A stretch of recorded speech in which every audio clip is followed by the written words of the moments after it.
Today we started sheathing our walls, the first 2 rows, and we fully sheathed our roof. We learned that I learned that if you just like designate roles for your partners, like one person's cutting, one person's nailing, it goes pretty quick. I wish I would have known that the eye joist we had to move was our 8-foot eye joist. So we kind of had to like redo how we were gonna lay out our roof, but we got it figured out. It was only like a 20-minute setback. The only mistake that we made or I made was on our layout on our sheeting for the roof. And the reason why I think I overlooked that is because I was used to having our eye joists on a certain layout. And once that was moved, we had come from one side and I was used to kind of coming back from the other side and not thinking about railroading. So I really learned that you always need to be thinking about your layout at every step. So come up with a system that works for you and your partner to split up the work in a way that's going to be efficient for the two of you. And it really helped making like a little template to set our OSB on. That slides underneath our glue lamp and you can shim it up so then you don't have to hold it with your foot. You can just set it there, level it, and throw your nails in. Yeah, works great. Today we're going to need our Sawzall. That's to cut out along all of our door openings and window openings. We're going to need our drill with the 3-inch or 2 1/4 hole saw. That's so when we start sheathing our roof, we have something to cover our ABS. We're going to need a nail gun to nail in our sheathing. We're going to need a circular saw to make those cuts, a hammer to throw in our spacing 8-penny nails, a chalk reel to snap straight lines, and a tape measure to measure. And when we go up to the roof, we can't forget to wear our harnesses.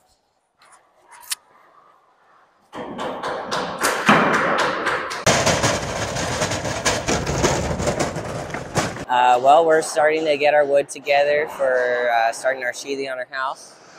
Today we're going to try to get the first 2 rows of our outside, and we're going to get the roof done as well. Well, I just made a template right here out of scrap wood, and this is going to help us when we put our first row of OBS on, OSB. So it's just going to slide under our glue lamp, and it'll touch some of it. Maybe it'll be a little bit under, so you can just take some shims and shim it up to get it flush. And what this is going to do is it's just going to allow us to sit our wall sheathing on top of it instead of trying to hold it up as we nail. So we can just sit it down, slide it to the edge, and start throwing nails in. Well, right now we're starting our first row of sheathing. We're going to go the bottom row all the way around, and then we'll start our top row the opposite direction, so we don't railroad our OSB.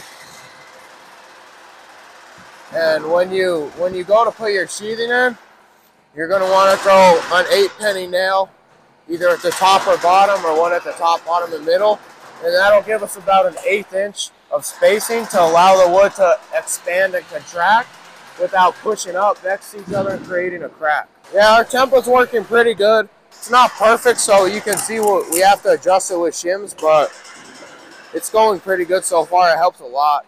It's basically a third person.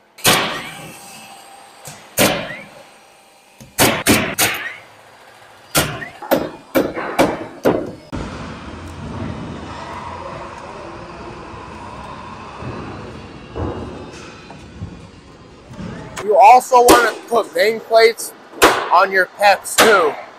This is the same as electric. You want to protect stuff inside the stud, because instead of an electrical short, you're going to have a huge leak that's going to be super hard to get to. And I don't really want to run PEX again, so I'm just going to get a big bang plate and throw it anywhere that I feel like an 8-penny nail could puncture that.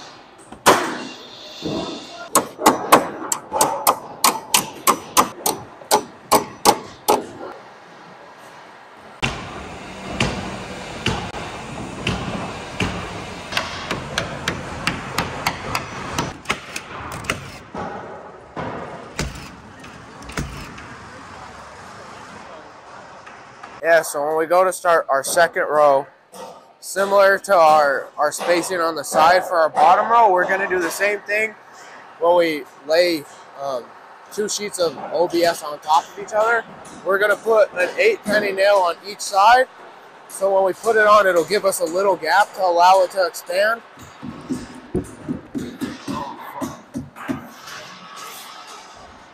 There we go. So you can see a little bit of light, and it also helps you find where your studs are if you didn't mark them. Because if they're butted up next to each other and it swells, it'll create like a little ridge, and the wood will start splitting here. And also when you nail your borders, those nails need to be within an inch of the outside of our plywood, because over time our plywood's going to start peeling, and those nails are just going to help hold it down and fight against all the weathering it's going to go through. We're flush right here. Well, first, we couldn't put a full sheet start in here because it would just create a railroad, and that's what we want to avoid. So we started by coming on this side, measuring our distance, putting a sheet there, and then we're going to come across this doorway and start on this trimmer stud and carry out to, I think 7 feet is where it's going to hit. No, 6 feet, because we have to take it back. Because if we were at 7 feet, we'd railroad, so we're going to have to take it back a stud. So we just did that to help save material, and it's going to save us from cutting it out at the end, which is a pain. So,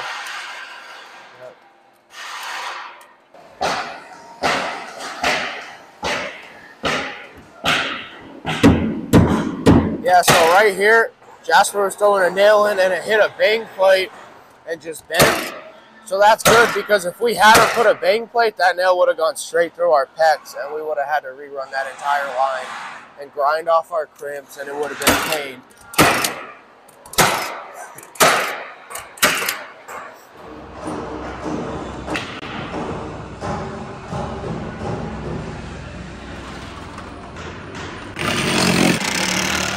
So as we're starting to cut out parts of our OSB, I just want to point out that it's important that when we're doing this, that we get this flush the first time. So when we go to do our flooring, or we put in not here, but on the other side where we have our door, that it's definitely flush, because if it's sticking out and you go to put your door in or your floor, you don't want to have to go back and trim it, because it can throw everything off. To wrap the house, probably 20 to 25. And for the top, 9 or 10. Closer to 9. Oh. So for our second sheet, we're snapping lines so that we make sure we hit the studs.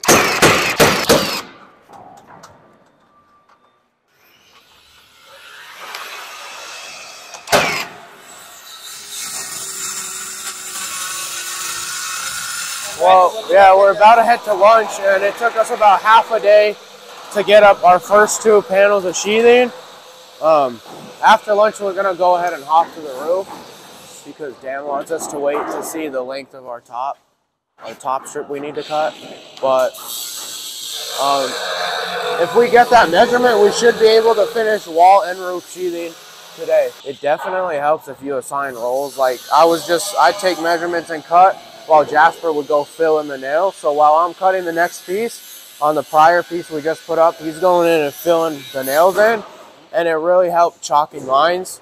He'd just be up on a ladder, hold the chalk reel up, and I'd snap it at the bottom. So then he had a straight line to go up and down on while I was cutting the next piece. So we started to sheet our roof. We got a few sheets up.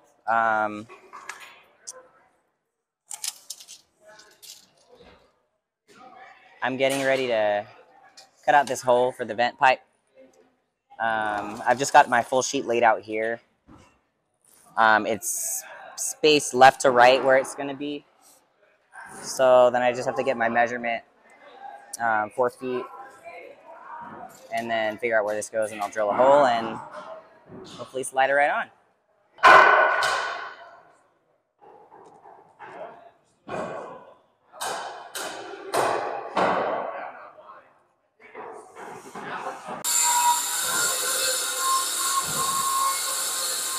Well, the problem we ran into is the eye joist we had to move for this vent through roof was our 8-foot eye joist. And as you guys know, our sheets of plywood come in at 8 feet. So normally what we do is we'd start from one corner and we'd run in a full sheet to 8 feet. Then we'd run our next full sheet at 8 feet. And that last piece would be a short piece. But because we moved our 8-foot eye joist, our first piece we had to cut back to our 6-foot eye joist. And then our middle piece was 8 feet and then leftover. So what we ran into is we started at 6 feet, and when we came back from this side, we measured to the same eye joist we normally would, and by the time we put this sheet on, we saw that our seams lined up and we were railroading. So what we're gonna have to do is cut it back to our second eye joist on that side, run a full sheet here, and then another full sheet and a little sliver. So it's gonna be one more cut, but it's the only way we're gonna be able to run this middle section. Is just the way the layout is. We can't use 3 pieces. But yeah, that's the one problem we ran into, but it'll be an easy fix. It's just a little time consuming, but hopefully you guys won't go through that.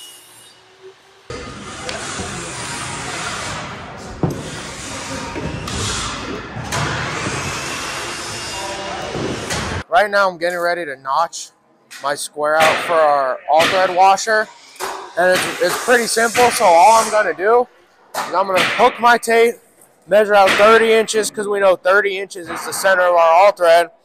I'm gonna come out 2 inches on each side, mark a line.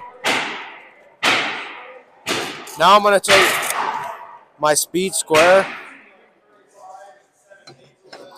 hook it up here, and I'm drawing a straight line to 3.5 down, because our washers are about 3.5. They're a little less than 4, so I like to keep it tighter.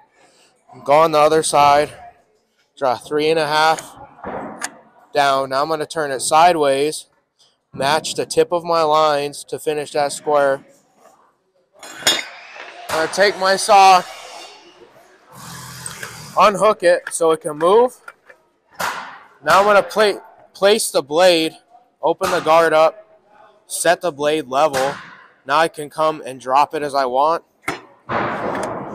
So I'm coming here, dropping it down. Do it on the other side.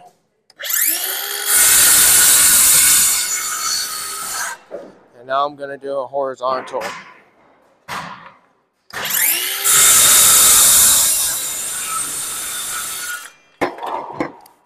And that's all it is.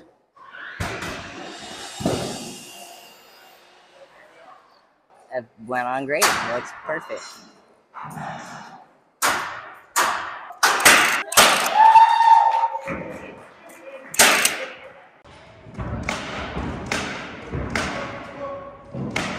Well, we're almost done with our sheathing. The only part that we need to do is put on our last top strip, and that's going to be at exactly 30 inches. So we have 6 inches of stick out for our 2x6 and our final sheathing on our parapet roof. We are going to avoid railroading that top strip as well. And it's important that you get 1/2 inch on all this opening right here, not just the wall itself. You need all glue lam and 4x4 covered around every opening. So what we're looking for is just being properly nailed off. One thing I did point out is they're nailing off to the side of the trimmer right there. You want to get into your king stud or your post. So on this side, they nailed off into the trimmer of the window, but they don't have anything in the king stud or that post. So theoretically, this isn't nailed off. So we want to just as you shoot off, just alternate going up that king stud and that post, just so we can secure this piece of OSB to the wall. So he's going back and just double checking everything, and I mean, it looks pretty good, but we got a couple spots where they jumped around and missed some, but it's coming out pretty good. Everything's nice and nailed off like it should be. So this is one thing you want to pay attention, especially from shooting the other side, is if you go obviously too high, you're going to get a bunch of shiners. So pay attention, because we're still going to put our 2x6 rim joist here, but that's not acceptable. So you want to make sure you get down into that beam and nail off. Just pay attention. Like I said, the roof looks pretty good. They got their six on the edges, 8 in the middle. But one thing I do want to point out is, notice I step on this side of the board. It doesn't open up. It's nice, and they got their nails in the correct spot. This one, they actually got the nails to the side because the joist is actually a little offset. So if you step on this side of the OSB, see how it kind of opens up and it moves? It's because it's not properly nailed right here. This one's probably all right, but see that movement in there? And it kind of opens up the gap right there. So we're going to have them come back and nail that off. Other than that, the ceiling looks pretty good. Or the roofing looks pretty good from what I can see.